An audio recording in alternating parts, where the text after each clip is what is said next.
You know, when I first became an entrepreneur, I had days where I didn't know where my next dollar would come from. I would pray, I would believe.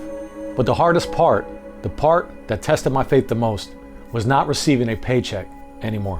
Because when you're used to that Friday deposit, it doesn't take much faith to believe it's coming. But when you step into entrepreneurship, it's different. There's no guaranteed check. It's just you, God, and your obedience. And one day in the middle of that uncertainty, God showed me something, and it completely changed how I saw success. And you might be wondering, does God really want us to succeed? And what does that look like? And what does God really think about it? Am I supposed to continue to struggle my whole life? What can I do to change things now?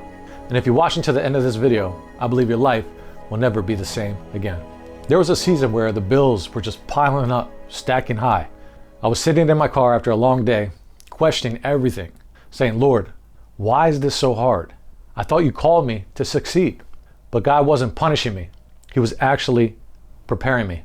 He was breaking the mental habits like fear, control, and doubt that were keeping me from seeing abundance clearly. He was teaching me something powerful. Abundance isn't missing in your life. It's just unseen until your faith matures. And I used to separate church and business as if God was only in the sanctuary and not in a spreadsheet. But the same God who moves in worship is the same God who gives you divine strategy. Even in church, I'd get business calls during service and I would feel guilty, like I was doing something wrong, like God forgive me. But looking back, now wisdom would say, hire someone who isn't there at church physically to take those calls while you're at church. That's not greed. That's being responsible. That's being a steward of the kingdom. Because the harvest doesn't stop just because you're in the temple. It's all God's field. And even Jesus himself healed on the Sabbath. So I want to talk about one of the lowest moments I had in my life where there was a season where money was super tight, right? And I was calling leads, I was doing some outreach, some outbound calling, and nothing seemed to be working. I looked at the last few names on my list and I was pretty much ready to give up. But right before I was going to give up, I heard a small, still voice say, keep going, Kyle. And I called the next number and I struck gold. That next client was the exact amount of money that I needed. And that one call changed everything. So God wasn't just giving me clients, he was giving me character in the midst of this. He was building a resilience in me. Because if you quit when you're tired, you'll never see the moment he has already prepared for you. Because it's often when we step out of our own strength and our own understanding and begin to really lean on the Lord and allow his strength and his wisdom and his voice to carry us to that next place, that's when our breakthrough comes. And sometimes you have to lose to learn, right? And I remember thinking back then when I had a season where I lost everything. I talk about this often. And I realized that I didn't lose because God left me. I lost because he was trying to teach me to hear his voice without leaning on anything else. For instance, other people's input or voices. Not that I don't take wise counsel or listen to somebody that may have some advice, but am I listening to that more than I'm praying, right? Am I getting intimate with God and hearing his voice on the situation before I agree with anybody else's? And when God brings you to that place of dependency, when the blessing comes, nobody else will get the glory but God himself. Nobody else can take the credit but God, because he showed you what to do. And that's why I always say God taught me how to make money. And I mean that literally. If you watch this video, I'll put the link right here. I did a whole video on the breakdown of how God actually shaped me and molded me and gave me steps and wisdom on how to apply principles in my business. After those revelations, my mind began to expand and I started seeing opportunity everywhere. Right before I was closed-minded and money wasn't scarce, it was actually moving all around me. And I just couldn't see it. My spirit wasn't open to it. And all I had to do was get in his presence and get in position to be able to see. Because money is always transacting. It's always waiting for you to step into the flow of value and obedience. And people that struggle financially, right? Once you understand business and entrepreneurship, you understand that to make money, you need a skill, an offer that solves somebody's problem, preferably a big problem. The bigger the problem, the more income. Or I should say how vast the problem is in a population of people on earth. For example, somebody that invented socks, right? Huge problem. Everybody needs socks, and people needing socks will never go out of business. And whoever invented the sock is incredibly rich. The thing that plagues most people about stepping into success is the uncomfortability, right? Because you have to sacrifice to learn how to serve people on another level. So if my lane was just socks, right? And maybe I wanted to venture into another avenue, I would have to learn something else, right? Say I was tired of that avenue. But the majority do not want to lay down 10,000 hours to learn a new skill. But the truth is people could. And if they took the time to learn, right? The way that society is operating now, there's not too many free thinkers. There's a lot of people following people. Now, don't get me wrong, there's free thinkers out there, and I believe there's more developing. Thought leaders, people that create movements, inventors. But with entertainment and with cell phones and scrolling, people are just preoccupied with cheap dopamine, things that satisfy them for the moment, but they're not long-term. So I could look at my life and I could say, man, my life is a mess. I have bills over here, I'm behind here, I just lost my job. But the truth is, there's always another opportunity around the corner. We just have to be open enough and we have to sacrifice enough to step out in faith and take it. But we're creatures of habit. We like to stay in the same place. We like to be comfortable. And if we're going to be great in life, if we're going to step into our greatness, we have to get uncomfortable. Like you could literally research with the internet. You could go to YouTube University and literally research how to sell life insurance policies, how to be a middleman, how to be an affiliate of somebody else's company, how to start a cleaning business. These are all low startup businesses. And the truth is the information is out there to succeed. But are you taking the time to learn a new business? And God showed me I needed to meditate, right? I needed to meditate to keep momentum. And the Bible says in Joshua 1:8, one of my favorite scriptures, the book of the law shall not depart from your mouth, but you shall meditate on it day and night, that you may do everything that is written in thereof. And then you will have good success, right? Then you will make your way prosperous.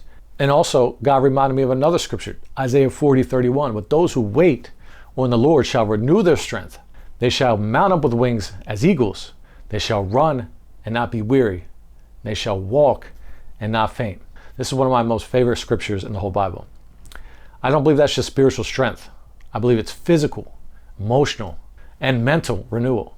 And in MMA, which if you watch my videos, you know I train MMA. And there was a time I was training super hard and I felt worn out. I was training daily and something just felt off. I haven't even noticed that I was like drifting from spending time with the Lord.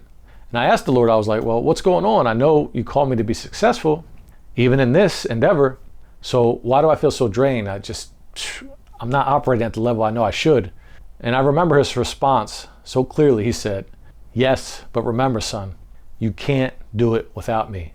And man, I broke down. I was like, I just repented right there, got back into his presence, and it was like life and energy just flowed back into my body. And I felt like I was spending time with him, but it just wasn't that extended stay. It wasn't that waiting, right? It wasn't that hunger. I had lost that. And as soon as I got back in his presence, my training felt lighter. My focus returned. And that's when I understood spiritual alignment is where you're going to operate in peak performance. And when your spirit is strong, everything else just flows. So let's talk about the next layer of revelation God gave me, that every problem was making me stronger, right? Every wall I faced was pushing me out of my comfort zone so I could break through it, literally. He was helping me, and I had to get comfortable in being uncomfortable. I had to let discomfort become my teacher, because the truth is, when you pray for growth, God often sends resistance. And when you pray for breakthrough, he often introduces pressure. So he was teaching me to put him first in everything, to allow his spirit to dominate my day, and to silence my flesh through fasting in the mornings. So when you fast, your flesh quiets down, and when your flesh gets quiet, your spirit gets loud, so you can begin to hear him clearly. And when his power starts to flow through you, not just during prayer, but it'll flow through your whole day, like through your meeting, your phone call, creative ideas, creative energy, because God is energy. And fasting became my spiritual reset button. And it set the whole tone of my day, and it kept me sensitive to his voice in moments when logic wanted to take control. So he was grooming me for success, And the Bible says in Zechariah chapter 4, verse 6, not by might nor by power, but by my Spirit, says the Lord of hosts. So not by your own strength, your own power, but by God's strength and God's power. And this verse became very real at that time. And I realized it's His Spirit that makes the difference. It's His Spirit that gives you the edge. God is the edge. He is the edge. He's your edge. How powerful is that? How powerful is that? So if you want to be successful, look to God. He is the ultimate success story. He created everything from nothing. He spoke order into chaos. He took the void and filled it with light. That's divine entrepreneurship. That's the creator of the universe doing what He does best. And that same Spirit that raised Christ from the dead, that resurrection power, lives inside of us. Romans 8:11 says, but if the Spirit of Him who raised Jesus from the dead dwells in you, He who raised Christ from the dead will also quicken your mortal bodies through His Spirit who dwells in you. My God, He makes you quicker in the fight of life. He literally quickens you, gives you speed, awareness, sharpness, supernatural recovery. So when you feel slow in business or drained in your calling, get back in His presence. Let Him renew you. Let Him quicken your mortal body all over again. And that's true renewal. And listen, you have to war over your prophecies. 1 Timothy 1:18 says, I talk about this often, this charge I commit to you, my son Timothy, according to the prophecies previously made concerning you. But by them you may wage the good warfare. That means just because God spoke it, doesn't mean it will manifest automatically. You got to fight for it in faith. You got to guard it, what He told you in prayer, with fasting, discipline, and focus, because the enemy will always attack the word over your life. But that's proof that the word is powerful. The greater the calling, the stronger the opposition. Every attack, every delay, every setback, it's all confirmation that heaven already marked you for impact. So instead of asking, why me, start declaring, go ahead and try me. So going from struggle to stewardship. Now when I look back on everything, the late nights, the uncertainty, the losses, the rebuilding, I see what God was doing all along. He was trying to build me.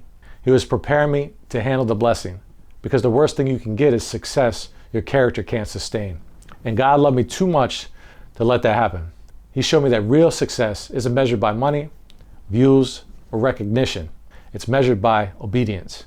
Every time I trusted Him in lack, He multiplied what I had. Every time I gave when it didn't make sense, He brought it back greater.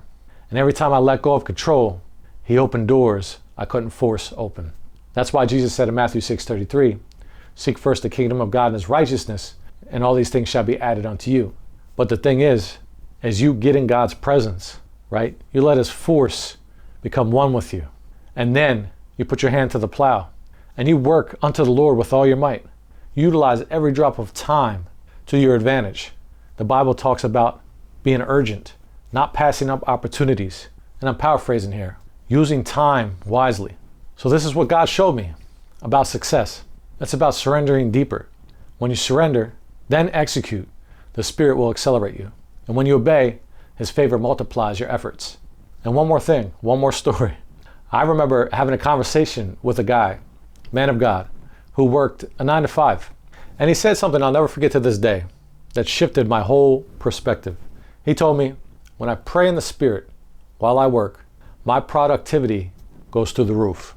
And I used to wonder how some people seem to get so much done in so little time. And while I was out working, pushing forward, praying, and still feeling like I was behind, what he said opened my eyes. He wasn't relying on his own strength. He was leaning on and partnering with the Holy Spirit while he worked. It wasn't just about more hours, it was about more presence in the hours. So I started trying this myself, and not only just praying before work, but praying while I worked in the Spirit, while I sent emails, while I made calls, or edited content. I'd quietly pray in the Spirit. And I'll tell you, I started to notice ideas would flow faster, solutions would appear, creativity would unlock. God began to amaze me with what He could do through a yielded vessel. And that's when it clicked. It's not just about working harder all the time. It's about working in harmony, again, with His Holy Spirit. And when you pray, He's anointing. He's filling your effort with Himself. And your natural becomes supernatural. And suddenly, it's not you just performing, it's Him moving through you. And that's it for this video. If this video has changed your life in some way, don't forget to like, comment, and subscribe, and share it with somebody who might need it. And if you want to sharpen your focus for more wealth, I invite you to check out my accelerated mindset training. This is the exact mindset that changed my life forever. Helped me to get more done in less time, helped me to stay hyper-focused, and to start crushing my goals like clockwork. And I also just put together the one-person business digital empire blueprint, where I show you how I made a whole salary online with the principles in the training. Link down below. Build your empire. And if you need any help or have any questions, please feel free to reach out. And I did just add the accelerated mind to the digital empire blueprint just recently, so you can have the 2-for-1. Price might go up soon. And lastly, the Power to Get Wealth book is still in progress. Doing my best to finish it up in the next few months. If you want to get on the early launch list, the link will be down in the description at powertogetwealthbook.com. This is where I go into all the revelations God has given me about how to activate the power of God in your life to get wealth. And if you feel that pull on the inside, he's probably calling you to wealth. And if you're watching this video, more than likely, he's calling you to wealth or to level up your life. And that's it for this video. Hope it blessed you as much as it blessed me.